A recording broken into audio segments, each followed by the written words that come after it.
नमस्कार, आप देख रहे हैं दूरदर्शन किसान कार्यक्रम गांव किसान में आप सभी का स्वागत है। मैं हूं मोनालिसा। इस कार्यक्रम में हम आपके लिए खेती और पशुपालन से संबंधित महत्वपूर्ण जानकारी लेकर आते हैं अपने सेगमेंट खेती किसानी और हमारा पशुधन के जरिए। साथ ही मिलवाते हैं एक सफल प्रेरक किसान से हमारे सेगमेंट कामयाब किसान की दास्तान में। तो आइए इन सेगमेंट्स के साथ शुरू करते हैं आज का ये कार्यक्रम।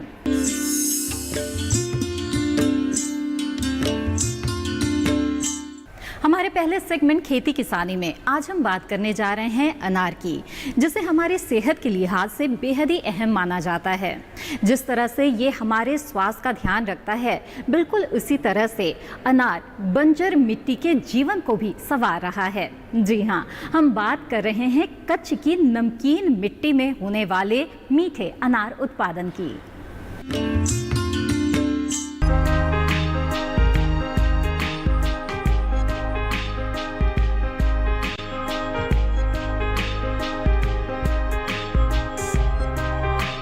अनार की खेती बंजर जमीन में भी अच्छा मुनाफा देने में सक्षम है।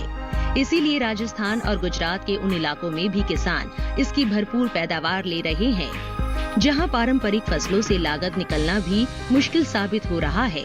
हम राजस्थान में अनार की खेती पर पहले ही बात कर चुके हैं, तो चलिए अब चलते हैं गुजरात के कच्छ में, जहां बागवानी में अनार ने भी अपनी जगह बना ली है। कच्छ के किसान हरेश भाई ठक्कर ने अपने खेतों में 2006 में अनार लगाने शुरू किए थे और आज करीब 60 एकड़ भूमि में अनार की अच्छी पैदावार ले रहे हैं। इनका कहना है कि वो जिन किस्मों का चयन करते हैं, इनमें फल जल्दी आने शुरू हो जाते हैं। साथ ही हरेश भाई हर पौधे का खास ख्याल रखने के साथ साथ बाजार व्यवस्था का भी बारीकी से अवलोकन करते हैं, जिससे बाजार में फसल का सही दाम मिले। ये अनार लगाया है हमने 2006 में, और जो अनार है उसको पानी देने के बाद 6 महीने के बाद फ्रूट स्टार्ट हो जाता है।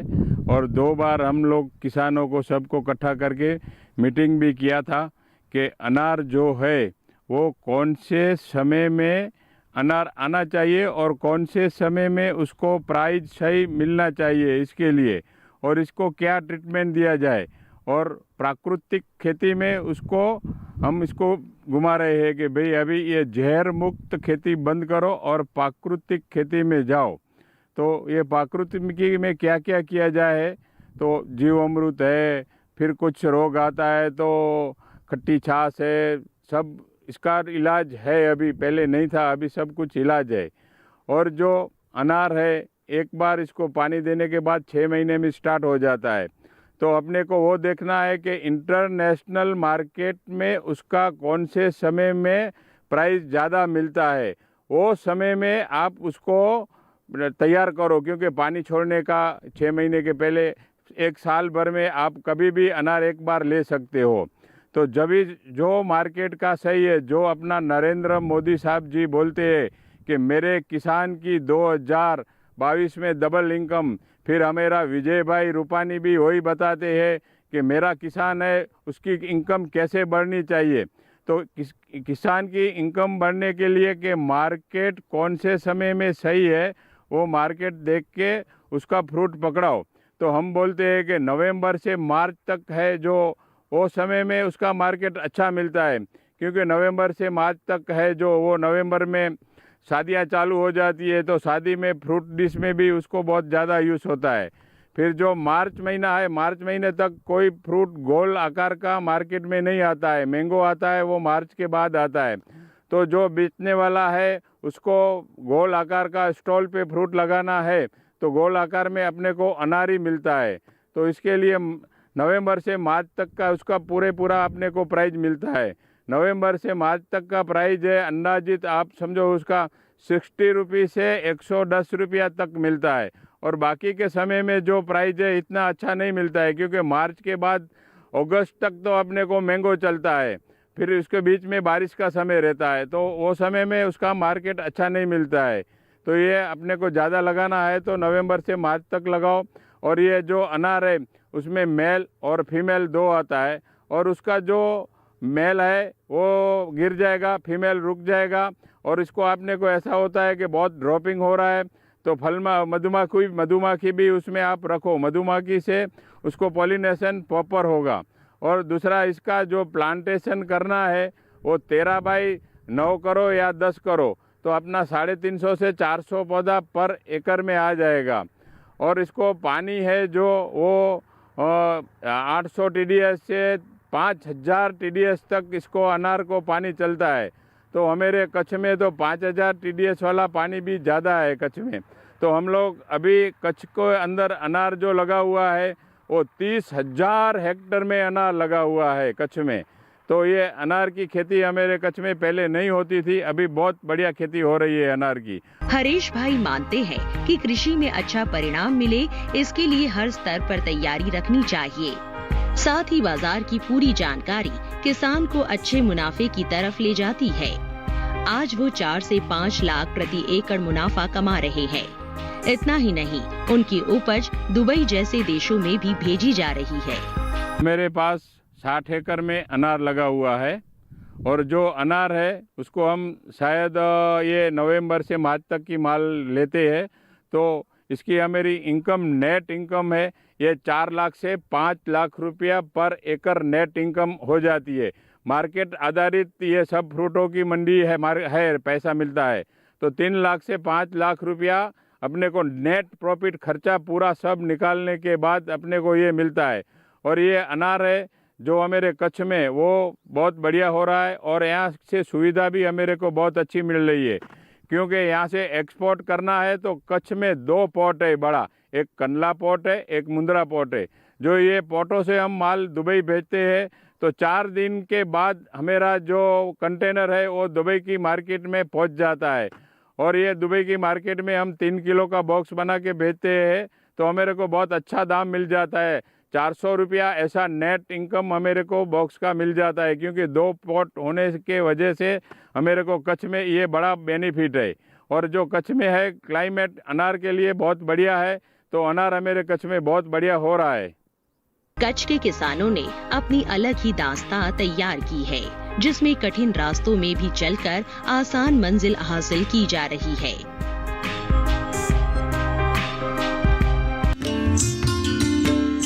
तो देखा आपने कि किस तरह से कच्छ की नमकीन जमीन पर मीठे अनार का उत्पादन हो रहा है। इसी के साथ कार्यक्रम गांव किसान में वक्त है एक छोटे से ब्रेक का। ब्रेक के बाद हम बात करेंगे भैंस पालन की हमारे अगले सेगमेंट हमारा पशुधन में। आप बने रहें दूरदर्शन किसान पर।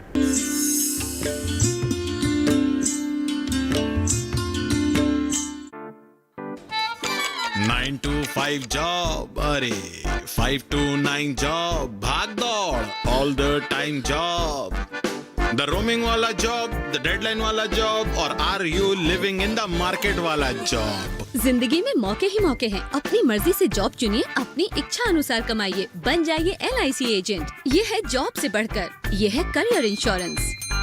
अपना बॉस खुद बनिए, बन जाइए LIC एजेंट। अब लाइफ सेट है।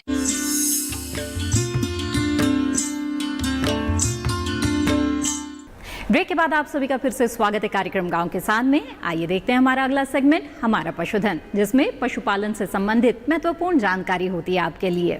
तो आइए देखते हैं कि भैंस पालन अगर आप कर रहे हैं तो आपको किन किन बातों का ध्यान रखना चाहिए।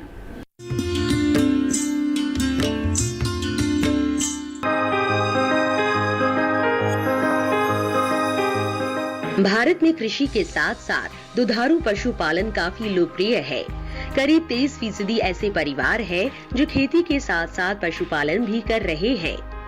यही कारण है कि इसमें लगातार इजाफा हो रहा है। साल 1950-51 से लेकर 2017-18 के दौरान भारत में दूध उत्पादन 17 मिलियन टन से बढ़कर 176.4 मिलियन टन हो गया है। हालांकि प्रति व्यक्ति खपत में भी इजाफा हुआ है, लेकिन हमारे देश में दूध और दूध से बने उत्पादों में लगातार बढ़ोतरी हो रही है। हमारे देश में पशुपालन में भैंस पालन ज्यादा प्रचलित है। अच्छी नस्ल की भैंसों से दूध उत्पादन भी अच्छा मिलता है। पशुपालकों में सबसे लोकप्रिय मुर्रा, सुरती, जाफराबादी, मेहसाना, भदावरी, गोदावरी, सांबपुरी और तराई जाति की भैंसें है। भैंस की देखरेख काफी आसान होती है। भैंस को एक दिन में सामान्य रूप से करीब 4 किलो दाना, 3 किलो गेहूं का भूसा, 15 से 20 किलो हरा चारा लगता है। वहीं संतुलित दाना बनाने के लिए मक्का, जौ, गेहूं, बाजरा की लगभग 35% मात्रा, सरसों की खल, मूंगफली की खल, बिनौला की खल या अलसी की खल की करीब 32 किलो मात्रा, चौकर करीब 35 किलो और करीब 1 किलो नमक मिलाकर संतुलित दाना बना सकते हैं। आहार के साथ ही भैंसों का आवास भी आरामदायक होना चाहिए। बाड़ा ऐसा होना चाहिए जो सर्दी, गर्मी और बरसात में पशु को सुरक्षित रख सके और साथ में हवादार भी हो। बाड़ी में कच्चा फर्श हो तो ज्यादा बेहतर होता है।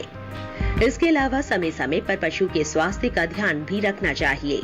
भैंस को पेट के कीड़े की दवा, खुरपका, मुंह पका, गला घोटू का टीका लगवाना चाहिए।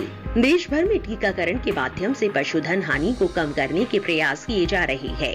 सघन नियंत्रण कार्यक्रम 10वीं पंचवर्षीय योजना 2013-14 से शुरुआती रूप में 8 राज्यों और 6 संघ राज्य क्षेत्रों के 54 जिलों में किया गया। हालांकि इस समय लगभग देश भर में पशुओं का टीकाकरण किया जा रहा है। पशुपालन व्यवसाय फलता फूलता रहे, इसके लिए जरूरी है कि भैंस को हर 12 से 14 माह बाद ब्याना चाहिए और लगभग 10 माह तक दूध भी देना चाहिए। इसके लिए बेहतर खान पान का होना जरूरी है। गर्भावस्था के आखिरी 3 महीनों में नियमित आहार के साथ ही 2 किलो ऊर्जा युक्त दाने का मिश्रण देना चाहिए। गाभिन भैंस को दूसरे पशुओं से अलग रखिए ताकि उसकी देखरेख भली भांति हो सके और प्रसव पूर्व लक्षणों पर नजर रखना चाहिए। प्रसव के बाद पशु और बच्चे की खास देखभाल करनी चाहिए। प्रसव होने के बाद माँ द्वारा बच्चे को चाटनी देना चाहिए। पशु को गर्म पेय जिसमें गुड़ का घोल, चोकर या नमक पीने के लिए देना चाहिए। किसी भी संदेह वाली स्थिति होने पर पशु चिकित्सक से संपर्क करें। पशुपालन के क्षेत्र में बढ़ोतरी के लिए सरकार हर संभव प्रयास कर रही है। डेयरी व्यवसाय शुरू करने से लेकर उत्पाद की खपत तक में सरकार सहायता कर रही है। साथ ही ये ऐसा व्यवसाय है जिसकी मांग कभी कम नहीं होती। इसलिए जो भी किसान इसे शुरू करना चाहते हैं या बढ़ाना चाहते हैं, वो योजनाओं का लाभ लेकर आत्मनिर्भर बन सकते हैं।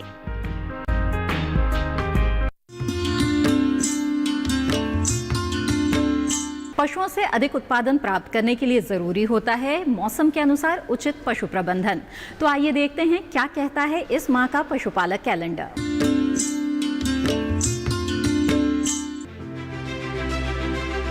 जनवरी महीने में पशुओं को ठंड, ओस और कोहरे से बचाएं।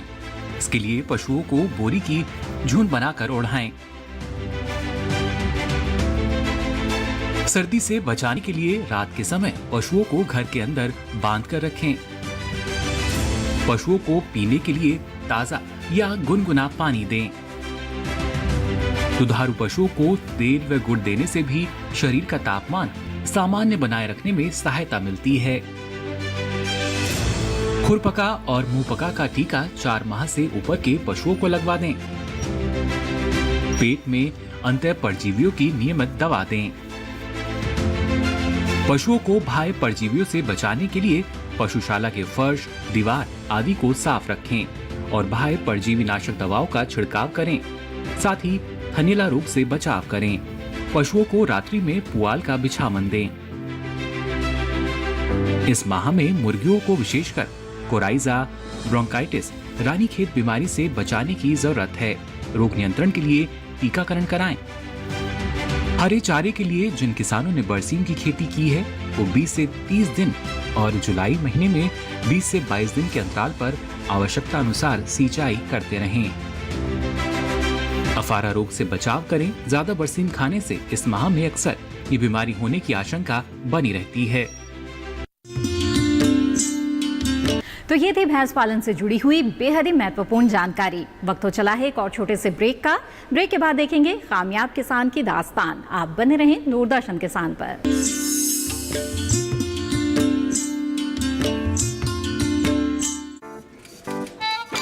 9 to 5 जॉब, अरे 5 to 9 जॉब, भाग दौड़ all the time job, the roaming वाला जॉब, द डेडलाइन वाला जॉब और are you living in the market वाला जॉब। जिंदगी में मौके ही मौके हैं। अपनी मर्जी से जॉब चुनिए और अपनी इच्छा अनुसार कमाइए। बन जाइए LIC एजेंट। ये है जॉब से बढ़कर, ये है करियर इंश्योरेंस। अपना बॉस खुद बनिए, बन जाइए LIC एजेंट। अब लाइफ सेट है।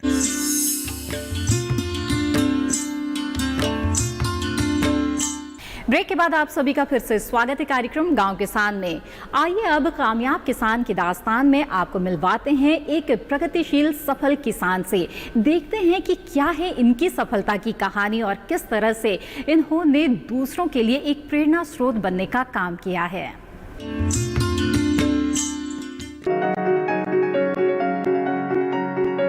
मुश्किलें लाख सही, एक सही राह मंजिल के लिए काफी है। प्रयागराज के जगदीशपुर गांव के रहने वाले किसान अजीत कुमार की जिंदगी भी ऐसी ही मुश्किलों भरी थी। रोजगार की तलाश में अजीत ने गांव का मोह त्याग कर शहर का रुख किया और निकल पड़े मुंबई नगरी की तरफ। लेकिन माटी से जुड़े किसान को शहर की भीड़ कहाँ रास आती है। यही वजह है कि अजीत ने 17 माह काम करने के बाद वापस अपने गांव का रुख किया और यहीं रहकर खेती में कुछ करने का मन बनाया। अपने इस निर्णय को सफल बनाने के लिए अजीत ने सबसे पहले मधुमक्खी पालन किया और धीरे धीरे गाय पालन से लेकर जैविक खेती भी करने लगे। मैं मिश्रित खेती करता हूँ। मेरे पास 2 एकड़ जमीन है। 1 एकड़ में मैं धान गेहूं की फसल लेता हूं और 1 एकड़ में मैं सब्जी की मिश्रित खेती लेता हूं, जिसमें इस समय आप देख रहे होंगे हमारे पास बाकला है, चुकंदर है, टमाटर है, ब्लैक वाली गाजर है, लाल वाली गाजर है, बंद गोभी है, गन्ना है। इन सब सारी चीज़ों को मैंने जो लिया, इसका मिश्रित खेती का लाभ हमको केबके वालों ने बताया कि मिश्रित खेती करिए, तो मिश्रित खेती का लाभ वास्तव में हमको मिला। कभी हम टमाटर बेच लेते हैं, जैसे आज टमाटर बेच लिए तो कल बाकला लेकर जाते हैं, फिर चुकंदर लेकर जाते हैं। इसी प्रकार के सप्ताह के 7 दिन होते हैं और 7 दिन में किसी न किसी चीज़ को अपने खेतों से निकाल करके बाज़ारों में ले जाकर बेचता हूं और हमारी प्रतिदिन की दिनचर्या का जो खर्चा होते हैं वो चलते रहते हैं। इसी के साथ हमने मधुमक्खी पालन भी कर लिया है, तो मधुमक्खी पालन से जो हमारा आय होता है, हमारे जो दैनिक जीवन के खर्चे इन मिक्स सब्जियों से पूरा हो जाते हैं, तो हमारी मधुमक्खी की आय बच जाती है। मधुमक्खियों की 3 पेटियों से शुरू किया गया अजीत का ये काम आज 200 पेटियों तक पहुंच चुका है। इतना ही नहीं, अजीत 2 एकड़ के खेत में पारंपरिक फसलें तो लेते ही है, साथ ही मौसम के हिसाब से सब्जियां भी उगाते हैं, वे भी जैविक तरीके से। इस समय अजीत के खेतों में काली गाजर, लाल गाजर, सरसों, गन्ना, गोभी और मौसमी साग लगी हुई है। अजीत अपने खेतों में केंचुआ खाद का इस्तेमाल करते हैं, जिसे बनाने के लिए वो घर में पाली हुई गाय के गोबर का उपयोग करते हैं। साथ ही गाय के मूत्र से जैविक कीटनाशक बनाते हैं, जिससे फसलों में कीट व रोग पर नियंत्रण किया जा सके। मेरे पास 2 गाय हैं। उस गाय जो मेरे पास है वो अच्छी नस्ल की गाय हैं। केबके वालों की सलाह से मैंने गाय को रखा है। एक गाय को मेरे पास जो है वो साहिवाल नस्ल की है और दूसरी गाय जो है मेरी फिजिशियन नस्ल की गाय है। और गाय हमारी अच्छी भरपूर मात्रा में दूध भी देती हैं। एक समय का दूध सुबह का बेच लेता हूँ, शाम का दूध जो होता है वह पूरे परिवार में भरण पोषण के लिए रख लिया जाता है। और हमारे दूध से भी हमारी आय है, जो दैनिक दिनचर्या में कुछ न कुछ चीज़ों की पूर्ति कर देता है और हमको उससे गोबर मिल जाते हैं। उस गोबर के द्वारा ही मैं बर्मी का काम कर रहा हूँ।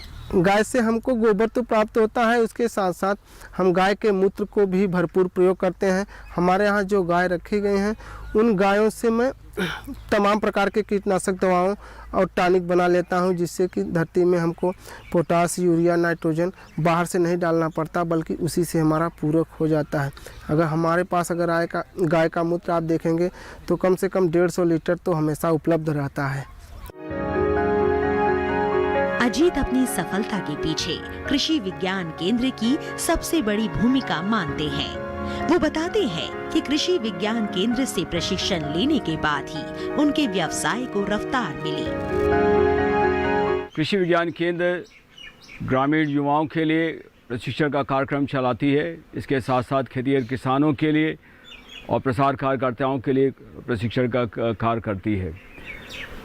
हम जानते हैं कि आज युवा जो है वो पलायन कर रहे हैं गाँव से, और जबकि उनके पास रोज़गार के लिए कोई साधन नहीं है। ऐसे में उन्हें ऐसे प्रशिक्षणों को देना ताकि वो जो है वो अपने गांव में रहते हुए वो अपने कार्यों को करें, अपनी खेती के साथ साथ कुछ ऐसे उद्यम लगा सके जिसके द्वारा उन्हें अतिरिक्त आय मिल सके। मधुमक्खी पालन जो है वो एक ऐसा उद्यम है जहां पर किसान जो है, जो युवा जो है वो खेती के साथ साथ मधुमक्खी पालन कर सकता है, जिसके द्वारा उसे वो अतिरिक्त जो है आय मिल सकती है। और इसके अलावा न सिर्फ उसे अतिरिक्त आय मिलती है, लेकिन जो हमारा कृषि का उत्पादन है वो भी बढ़ जाता है, क्योंकि हम जानते हैं कि ये हमारे लाभकारी कीट जो है, मधुमक्खी एक लाभकारी कीट है जो पर परागण की क्रिया करके जो है वो हमारे उत्पादन को भी बढ़ा देती है। कृषि विज्ञान केंद्र का जो है वो ऐसे युवाओं को जो बेरोजगार हैं और उनको जो है वो प्रशिक्षण देने का कार्य करती है, जबकि हम जानते हैं सरकार की मंशा ये है कि हमारे किसानों की आय दुगनी हो। अगर किसान जो है वो मधुमक्खी पालन के साथ साथ खेती के साथ साथ मधुमक्खी पालन को वो करे तो निश्चित रूप से उसकी आय में 2 गुना 3 गुना जो है वृद्धि होगी, और इसके अलावा जो है उसका उत्पादन में भी उसका वृद्धि होगी। और हम जानते हैं कि बहुत सारे हमारे किसानों को जो है कृषि विज्ञान केंद्र के वैज्ञानिक जो है वो अलग अलग गांव में जा कर के किसानों को जो है वो प्रशिक्षण देते हैं। हमारे केंद्र पर जो है मधुमक्खी पालन का जो है प्रशिक्षण जो है चलाया जाता है, और उन्हें स्किल डेवलपमेंट में जो उनके विकास को कैसे वो मधुमक्खी पालन करें, इसके लिए पूरी उनको जानकारी दी जाती है, और वहाँ पर वो जानकारी प्राप्त करके जो है किसान जो है वो मधुमक्खी पालन कर रहे हैं। उसी प्रकार से हमारे बीच में अजीत कुमार मौर्य है, जो आप देख रहे हैं यहाँ पर इस स्थान पर जो बक्से हैं वो अजीत कुमार मौर्य जो हैं वो जगदीशपुर गांव के धनुपुर ब्लॉक के किसान हैं, जिन्होंने हमारे केंद्र से 2014 में प्रशिक्षण प्राप्त किया, और उसके बाद जब इन्होंने अपने इस कार्य को बढ़ाया तो उनकी जो है आय में कई गुना वृद्धि हुई। इन्होंने 3 बक्से से इसको प्रारंभ किया, और आज इनके पास 100 बक्से करीब लगभग है, जो 18 से 20 कुंटल प्रति वर्ष जो है वो शहद का उत्पादन करते हैं। न सिर्फ शहद का उत्पादन करते हैं, लेकिन इसके साथ साथ इन्हें पराग भी मिलता है, जो जिसे वो सेल करके उसे बेच करके जो है अतिरिक्त आय उसके साथ साथ उसे प्राप्त करते हैं। न सिर्फ ये यहाँ पर ही अपने गांव में अपने खेत में ही रखते हैं, लेकिन ये एक स्थान से दूसरे स्थान पर माइग्रेट करके ले जाते हैं, जब जहाँ पर उन्हें अर्ली, जैसे जहाँ पर अर्ली सरसों होती है वहाँ पर वो रखते हैं, तो वहाँ पर भी उनका उत्पादन बढ़ता है और इन्हें वहाँ पर जो है वो शहद मिलता है। उसके बाद जब समय आता है, जब इनके अपने गांव में जब इनको लोग सरसों लगाते हैं या दूसरी और भी फसलें हैं, चाहे वो हमारी अरहर की फसल हो, चाहे वो हमारी सब्जी की खेतियों में हो, जहाँ पर वो आम के बौर हैं, सहजन है, इन सभी से उन्हें अतिरिक्त उन्हें जो है वो शहद मिलता है, और वो जो है गांव में रख करके अपने बक्से को रख करके जो है अतिरिक्त आमदनी प्राप्त करते हैं। जिसमें हमारे जो अजीत कुमार मौर्य हैं, जो पहले अपने बच्चों को पढ़ा नहीं पाते थे, जो अपने गांव में अपने घर की इनकी स्थिति अच्छी नहीं थी, लेकिन आज वो अच्छे से रहने पा रहे हैं, क्योंकि उन्होंने जो है मधुमक्खी पालन को एक उद्यम के रूप में लिया है, और आज वो जो है प्रति वर्ष जो है करीब 1,80,000 से लेकर के 2,40,000 तक जो है वो अतिरिक्त आय जो है मधुमक्खी पालन से प्राप्त करते हैं। और मैं सभी किसान, मैं युवाओं से अनुरोध करूंगा कि मधुमक्खी पालन करके वो एक अतिरिक्त आय ले सकते हैं, और कृषि में जो है वो अपने उत्पादन को बढ़ा सकते हैं, और हमारी आय जो 2 गुना है। और क्योंकि जब हमारा जोत कम होता जा रहा है, ऐसे में हमें एक आवश्यकता इस बात की है कि हम उद्यम को लगाएं, ऐसे उद्यम को लगाएं जो हम खेती के साथ साथ उसे कर सकते हैं, और ये हमारे लिए लाभकारी होगा। इस तरह से सही मार्गदर्शन लेकर किसान कम संसाधन में भी ज्यादा मुनाफा कमा सकते हैं। कार्यक्रम गांव किसान की आज की कड़ी में इतना ही। अगर आपको ये जानकारियां पसंद आई है और दोबारा आप ये कार्यक्रम देखना चाहते हैं, तो आप दूरदर्शन किसान के YouTube चैनल से जुड़ सकते हैं। इसके लिए बस आपको टीवी स्क्रीन पर दिए जा रहे QR कोड को स्कैन करना है। इसी के साथ कार्यक्रम गांव किसान में बस इतना ही। मुझे दीजिए इजाजत। आप बने रहें दूरदर्शन किसान पर। नमस्कार।